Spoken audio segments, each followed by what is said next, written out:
গ্রামের শেষ মাথায় এক পুরনো ছাইখণ্ডিত স্কুল বাড়ি দাঁড়িয়েছিল। বহু বছর আগে সেখানে অগ্নিকাণ্ডের কবলে পড়ে এক শিক্ষক ও কয়েকজন ছাত্র মৃত্যুবরণ করে। তারপর থেকে স্কুলটা চিরতরে বন্ধ।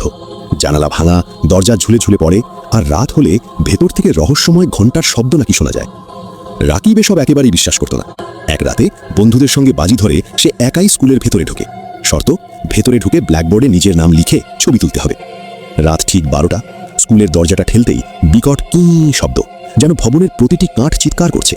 ভেতরে ঢুকতেই ঠান্ডা হাওয়া ঘনায়, অস্বাভাবিক ঠান্ডা, যা শরীরের হাড় পর্যন্ত শিউরে ওঠায়। মোবাইলের টর্চ জ্বালিয়ে সে ক্লাসরুমের অন্ধকারে প্রবেশ করে। হঠাৎ পেছন থেকে টুক টুক যেন কেউ ধীরে ধীরে হাঁটছে।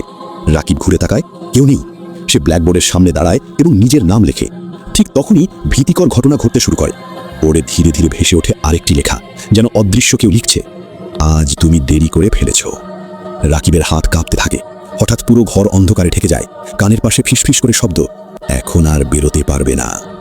আলো জ্বলে উঠতেই সে দেখে সব বেঞ্চে পোড়া মুখের বাচ্চারা বসে আছে, চোখ ফাঁকা বা অর্ধগলে, মুখে চিৎকারের নিঃশব্দ আতঙ্ক।